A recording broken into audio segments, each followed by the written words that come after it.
The days leading up to Christmas always include lots of time spent in the kitchen. I am going to share lots of fun recipes with you and several days of my time Christmas baking.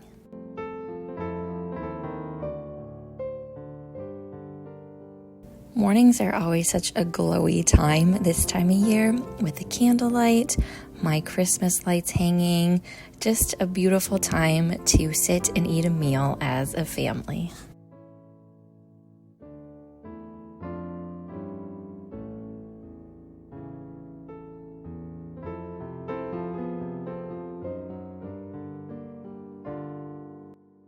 Our eating kitchen, we often include lighting the candles in the morning and the evening meal, with it being sunrise and the sun setting at that time, and the kids enjoy it. It's just such a great ambience to have in our home. Making my coffee, my Americano for the morning, and enjoying the time in the kitchen. So first things first, it's cranberry season, and I love using this tart fruit in lots of different ways. So today, for instance, I will be making a French toast casserole with cranberries in it.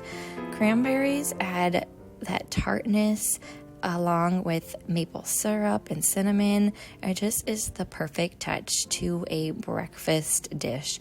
This would be great for Christmas morning breakfast because you can prep it the day ahead of time. I used my day-old or stale sourdough sandwich bread that I often make. That works really well for this recipe. You could use regular white bread if that's what you prefer. Sourdough is just our preference, and of course homemade is always where I'm at with the bread. And the recipe is over on my blog, davyKillian.com. I've shared it with other additional fruits. It's really something you can put apples in, berries in, peaches. You can omit the fruit if you want. You could add a crumbled top to it to make it more of a sweeter dish, but we enjoy it nonetheless. And putting those fresh cranberries in to soak to just incorporate all the flavors together. I always like to add some cream cheese on top as well. All right, the next recipe is a very simple cranberry relish. It has cranberries, oranges, some maple syrup, and I did throw in a few walnuts. That is it. So it's a great side to go along with your meat, your ham, or your turkey. If you're having that for Christmas dinner or for Thanksgiving, it was perfect as well. And it's not overbearing. It's still a little bit tart, but it's also got that natural sweetness from the oranges and the maple syrup. And the one package doesn't make a whole lot. So if you're going to bring it for a crowd, you might want to make a little bit more. All right, on to the sweets. This will be a rosemary shortbread cookie. I am using the recipe from Hillary's Christmas Planner from Old World Home. You can purchase that on Amazon. If you haven't yet, you may be a little bit late because Christmas season is here. But it is such a delicious old recipe, old-fashioned tasting recipe, I should say, just with that fresh rosemary. And I always save my rosemary plants from outside and bring them inside. Very buttery, rich flavor that is just something different to add to my Christmas cookie baskets. So I'm making this up ahead of time because I like to freeze my cookies before I bake them, because I usually do it end of November and beginning of December when I make all my cookie dough, and that way it's ready just to pull out when it's time to make up the cookie baskets.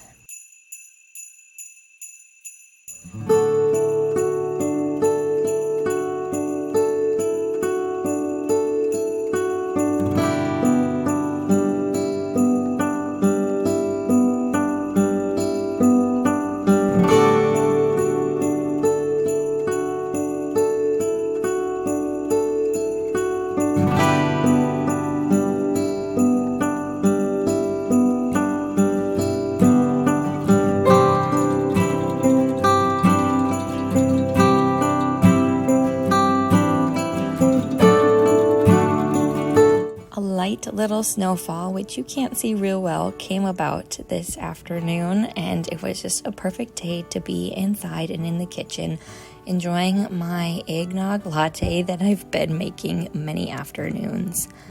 So the next recipe is one I've made for many years. It is a frosted butterscotch cookie, and I often make these into different shapes with cookie cutters, but you have to melt your butterscotch chips on the stovetop, and then you end up adding that to your butter and sugar mixture in your KitchenAid or in your mixer. It's not super sweet, surprisingly, with the butterscotch. It doesn't seem that way anyways, but it's just such a fun cookie to have. I don't usually frost it real fancy. I just kind of do a drizzle over the top, just kind of to speed it up as well. But it's just such a sweet treat to have to my cookie baskets that I make. So again, prepping the dough so that I can freeze it and have it ready when it's time to make it closer to Christmas.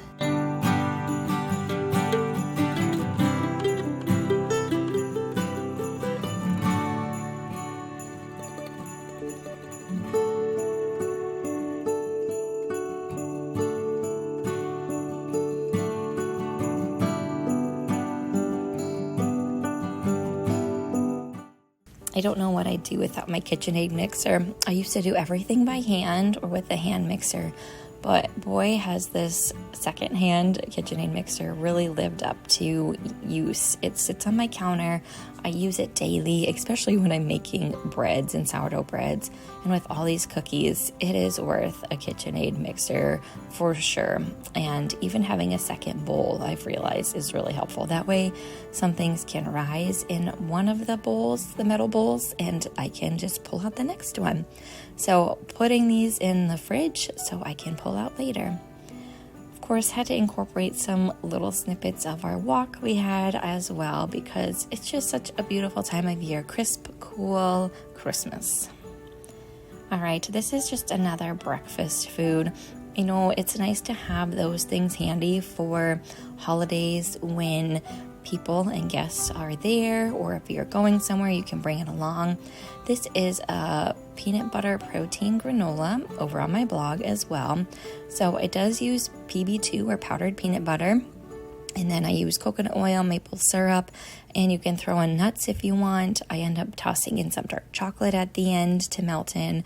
It's not overly sweet, again, because that natural sweetener. And I think my taste buds have kind of gotten accustomed to not having such sweet stuff, because I don't use a lot of refined sugar in my home, really only just for Christmas cookies. But it's just a great treat to have for the holidays, and anytime really. You can make it with that homemade granola, have homemade granola on the homemade yogurt that I will be making for you later as well, which again is on my blog. So just kind of pulling out some different recipes for you that I have on my blog that would be perfect for the holidays. The chocolate chips, of course, are from Azure Standard.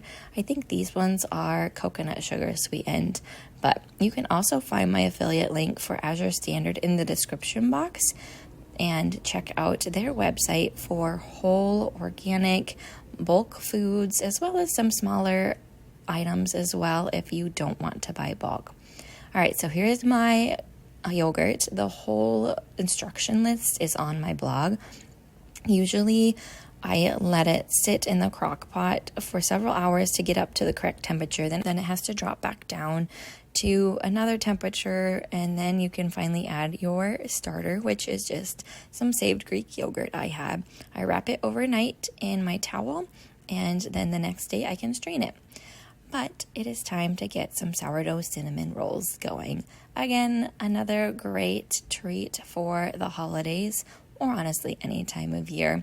But this would be a good one to have prepped for Christmas morning or Christmas Eve, or just, enjoying throughout the time with family. So after the dough's been made, the next day, after it rested, it is time to put in the cinnamon sugar mixture and get those rolled up and put in the pan and baked.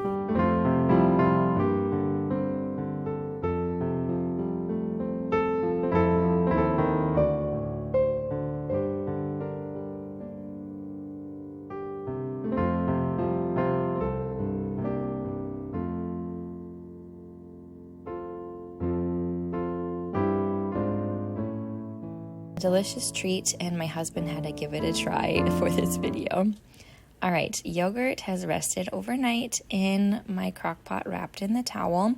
And you can see I have my Dutch oven, I have a colander, and then I have a tea towel actually that I use to strain my yogurt to make it thicker for Greek yogurt. You can use cheesecloth, it strains a lot faster, but it goes pretty smoothly with a tea towel as well. Just I set it in the fridge for several hours and then it's ready to be yogurt. And then I save the whey to add to smoothies or some other things. All right. Lots of times at the holiday season, we have veggie trays and dips and things like that. So this is a ranch dip recipe using sour cream and Greek yogurt, and I will link the recipe for you. I did adjust it from mayonnaise to Greek yogurt because I have Greek yogurt on hand, and then all the delicious herbs and seasonings that go in this dip. So I actually brought this to a gathering and it was a hit. My kids really enjoyed it. There's just something special about making a ranch dip because you know what's in it. And I actually make homemade hummus. That recipe's over on my blog too. But it's just nice to have a healthier dip to go along with those veggies.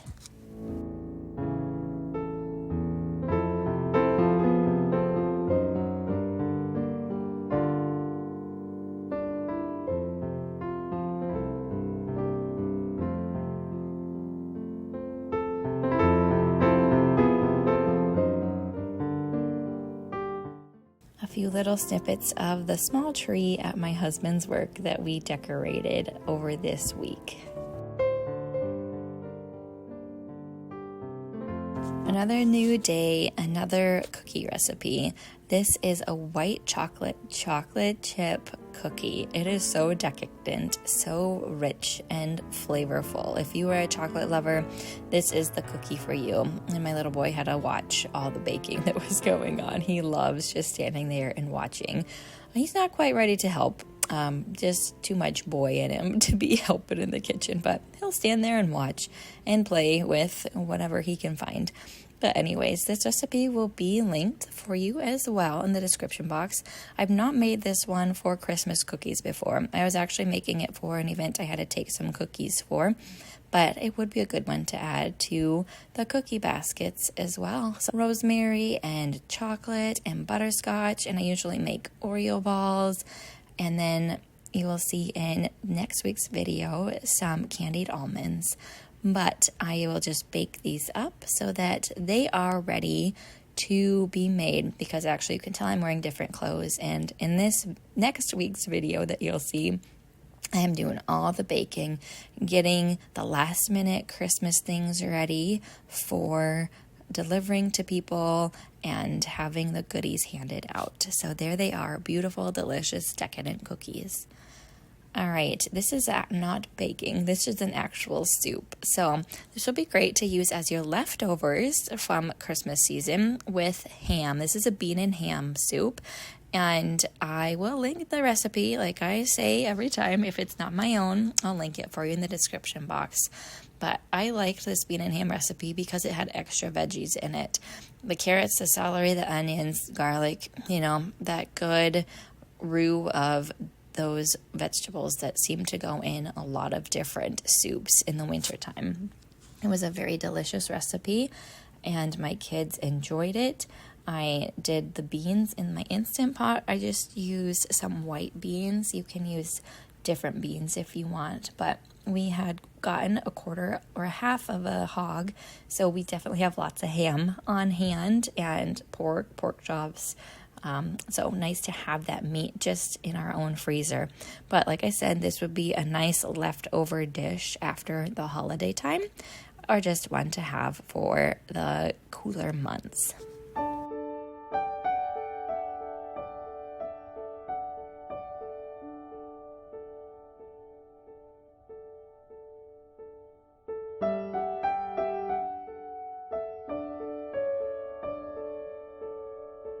To make it a little bit thicker, you just immersion blend about a cup or cup and a half of it and dump that back into the soup to just add more of a creamy, thicker texture.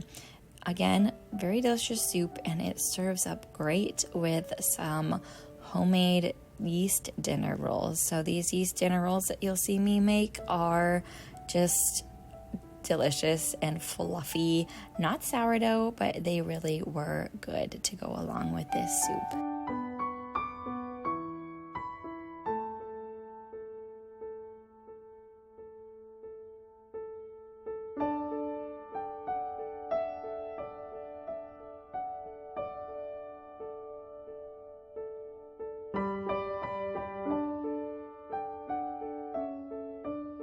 These dinner rolls were new ones for me, and they were a little bit sticky, so I just had to make sure to really oil my hands well. But it made, I think, 16 dinner rolls is what I ended up getting for this batch. And they, again, were good. Like I said, I've made some that I preferred, but I could not seem to find that recipe. But I'll try to link the one that I did make. They still, like I said, worked out well. But as I finish up making food for you in the kitchen, I hope you can enjoy your time over the holidays in the kitchen, enjoying the Christmas season, just making food, preparing those cookie baskets, and serving others around you with what you make.